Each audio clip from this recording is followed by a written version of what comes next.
ប្រតិទេពម្នាក់បានលងស្រឡាញ់មហាក្សតីដែលមានជើងរោមថែមទាំងคล้ายជាប្រដាប់ក្មេងលេងរបស់នាងកេងកក់ក្រេរាល់យប់ប៉ុន្តែបន្ទាប់មកសាឡូមោនបានមកពីទឹកដីឆ្ងាយហើយគ្រាន់តែបទភ្លេងដ៏តាក់ទាញមួយបទគាត់ក៏បានលួចបេះដូងមហាក្សតីមិនយូរប៉ុន្មានអ្នកទាំងពីរបានរៀបចំពិធីរៀបអាពាហ៍ពិពាហ៍ប៉ុន្តែព្រះអាទិទេពនៅតែស្រឡាញ់មហាក្សតីដើម្បីដោះស្រាយបញ្ហានេះសាឡូមោនបានឃុំគាត់នៅក្នុងដបដោយដាក់បណ្ដាសាថាលុះត្រាតែព្រះអាទិទេពអាចផ្ដល់បំណងប្រាថ្នា3ដល់អ្នកដែលបើកដបនោះគាត់នឹងជាប់ជារៀងរហូតបន្ទាប់មកជាង 2000 ឆ្នាំក្រោយមកអ្នកបម្រើរបស់បរិសអ្នកមានម្នាក់កំពុងសម្អាតត្រីដែលទើបចាប់បានថ្មីក៏បានរកឃើញធូរស្ប៉ាននៅក្នុងនោះមួយបរិសអ្នកមាននោះគិតថាវាជាអ្វីដែលពិសេសដូច្នេះគាត់ក៏បានឲ្យវាទៅស្រីស្នេហ៍ដែលគាត់ស្រឡាញ់ជាងគេប៉ុន្តែពេលនាងកំពុងពិនិត្យមើលវានាងក៏បានបើកគម្របដោយជ័យដនហើយដោះលែងព្រះអាទិទេពដែលជាប់នៅខាងក្នុងដោយដឹងថាគាត់អាចផ្ដល់បំណងប្រាថ្នា3ដល់នាងក្មេងស្រីនោះមិនប្រញាប់ប្រញាល់តទៅសោះផ្ទុយទៅវិញនាងបានអញ្ជើញព្រះអាទិទេពឲ្យមកមើលការច្នៃប្រឌិតផ្សេងៗរបស់នាងប៉ុន្តែការច្នៃប្រឌិតដ៏អស្ចារ្យទាំងនេះមិនត្រូវបានអនុញ្ញាតឲ្យមាននៅពេលនោះទេ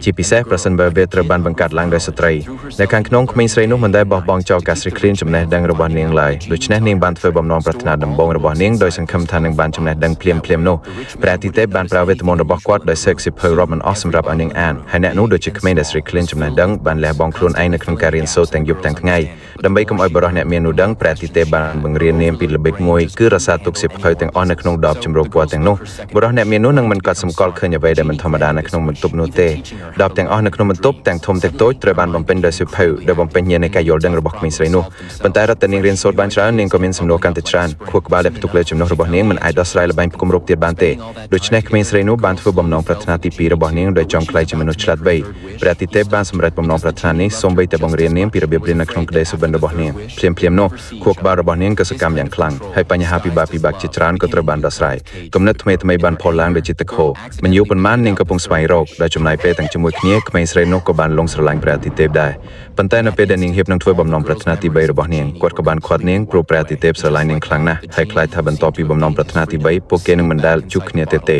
ប៉ុន្តែការគ្រប់គ្រងបែបនេះដែលខ្លាំងបន្លំជាសេចក្តីស្រឡាញ់បានក្លាយជាទ្រង់ថ្មីសម្រាប់ក្មេងស្រីហើយកំហឹងរបស់នាងក៏បានធ្វើនិយាយបំណងប្រាថ្នាទី3ដោយចៃដន្យព្រះអាទិទេព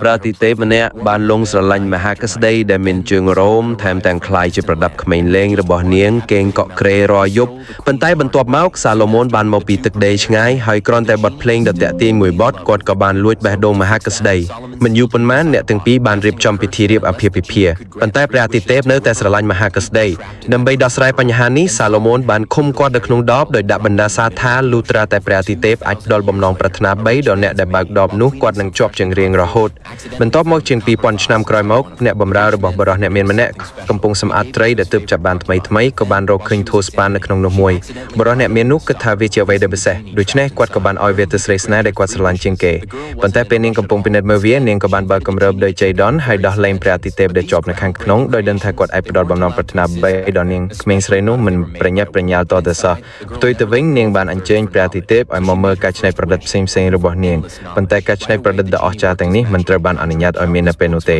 ជាពិសេសប្រសិនបើវាត្រូវបានបង្កើតឡើងដោយស្ត្រីនៅខាងក្នុងក្មេងស្រីនោះមិនដែលបោះបង់ចោលការស្រេកឃ្លានចំណេះដឹងរបស់នាងឡើយដូច្នេះនាងបានធ្វើបំណងប្រាថ្នាដំបូងរបស់នាងដោយសង្ឃឹមថានឹងបានចំណេះដឹងភ្លាមនោះព្រះអាទិទេពបានប្រើវេទមន្តរបស់គាត់ដោយសេកសិភៅរាប់មិនអស់សម្រាប់ឲ្យនាងអានហើយអ្នកនោះដូចជាក្មេងដែលស្រេកឃ្លានចំណេះដឹងបានលះបង់ខ្លួនឯងនៅក្នុងការរៀនសូត្រទាំងយប់ទាំងថ្ងៃដើម្បីកុំឲ្យបរិសអ្នកមាននោះដឹងព្រះអាទិទេពបានបង្រៀននាងពីល្បិចមួយគឺរក្សាទុកសិភៅទាំងអស់នៅក្នុងដបចម្រុះពណ៌ទាំងនោះបរិសអ្នកមាននោះនឹងមិនកត់សម្គាល់ឃើញអ្វីដែលមិនធម្មតានៅក្នុងបន្ទប់នោះទេ